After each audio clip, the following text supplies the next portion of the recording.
Allô YouTube, ici Victor, j'espère que vous allez bien. Aujourd'hui, je vais vous parler d'un autre sujet. On va parler des avantages, un des gros avantages qu'ont les employés des compagnies aériennes, c'est de voyager à prix réduit, ce qu'on appelle le Staff Travel.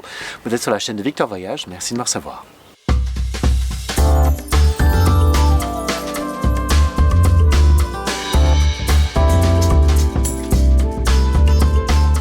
Alors je dirais que c'est peut-être l'avantage numéro 1 qu'on peut avoir, c'est qu'on a accès à des billets à tarif réduit. Et voilà, comme d'habitude je filme et il y a un avion qui passe pas très loin. On a accès à des billets avec un tarif réduit. Alors il y a deux types de billets et les règles changent beaucoup d'une compagnie à l'autre, les rabais changent d'une compagnie à l'autre, donc tout dépend un petit peu de ce que la compagnie offre et aussi le type de contrat sur la durée. Certains anciens contrats, vous avez le Staff Travel à vie, lorsque vous partez en retraite, vous pouvez continuer à l'utiliser. Dans mon cas, le jour où je quitte la compagnie, cet avantage se termine du jour au lendemain. Alors il y a deux types de billets, comme je disais. Vous avez d'abord ce qu'on appelle les stand-by. Donc les stand-by sont des billets à rabais.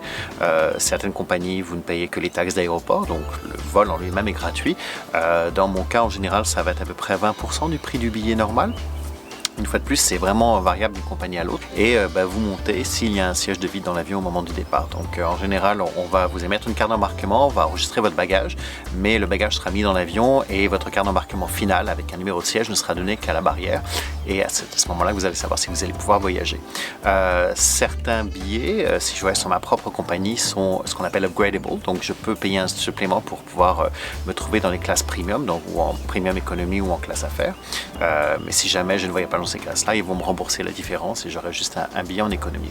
Donc c'est quand même un gros avantage, mais ça vient avec des risques. Vous êtes en stand-by, ça veut dire que si le vol est complet, si le vol est surbooké, vous êtes la première personne qui va être enlevée de la liste des passagers et vous allez devoir rester au sol. Si c'est un vol qui arrive très souvent, par exemple entre Montréal et Toronto, il y a des vols à peu près toutes les 20-30 minutes, vous savez que vous allez pouvoir voyager dans la journée. Par contre, si vous êtes, je ne sais pas, à Buenos Aires et vous voulez rentrer à Toronto, là, il n'y a pas un vol quotidien, ce qui fait que vous allez rester quelques jours de plus. Ou vous allez chercher une alternative avec une autre compagnie sur laquelle on avait un accord. Donc ça, c'est le premier type de billet. On a quand même une assurance qui est possible. En tant qu'employé, on peut prendre une compagnie d'assurance qui couvre le fait qu'on soit offloadé, comme on dit, donc débarqué ou pas accepté à bord. Et donc dans ces cas-là, on va avoir une nuit d'hôtel qui va être couverte. Mais si vous devez rentrer pour travailler et que vous n'êtes pas à la maison et quand vous devez travailler parce que vous êtes bloqué sur un autre continent ou dans une autre ville, là, l'assurance ne va pas vous faire avoir votre job. Ce qui fait que c'est quand même un gros risque. Donc en général, lorsque je rentre à la maison, je vais prendre un billet qu'on appelle ferme. Donc c'est un billet normal comme tous les autres passagers, donc je n'ai pas plus de chances d'être retiré du vol. Mais là, dans ce cas-là, en général, j'ai 25% de rabais par rapport au prix normal. Donc au lieu de payer que 20% du prix, avoir 80% de rabais, je vais payer à peu près 85% du prix et je vais avoir les mêmes avantages qu'un autre passager, donc un siège est confirmé.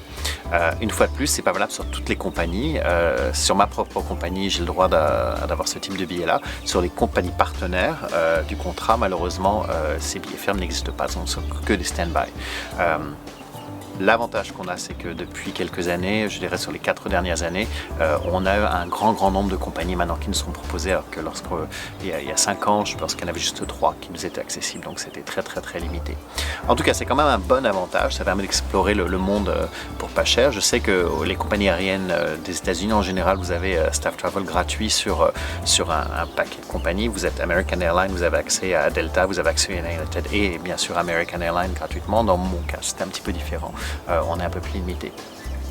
Bien sûr, on est les premiers passagers qui vont être enlevés. On sera les derniers, si jamais il y a un upgrade, on sera les derniers à voir l'upgrade, puisque la priorité va des passagers qui sont payants. Nous, on appelle ce qu'on appelle les non-revenue, donc des passagers qui ne ramènent pas vraiment d'argent à la compagnie, mais s'il y a un siège de vide, ils sont heureux de nous l'offrir. J'ai accès à un partenaire, donc je peux nominer quelqu'un qui va avoir exactement les mêmes avantages que moi. Simplement, liste de priorité sera en dessous des employés. Il est considéré comme partenaire et j'ai le droit à 4 buddies par an. Alors les buddies, ce sont des gens qui vont venir voyager avec moi, qui ne sont pas forcément des gens qui vont avoir accès toute l'année, ils vont venir pour un voyage et la règle c'est qu'on doit passer 70% du temps ensemble. Donc ça peut être mes parents qui habitent en Argentine et qui viennent passer du temps chez moi à la maison ou ça peut être je pars en voyage avec des amis et dans ce cas-là ils peuvent être buddies avec moi.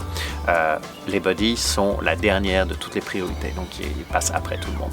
Mais bon, si c'est un vol qui n'est pas rempli, on peut passer du montant à un prix raisonnable.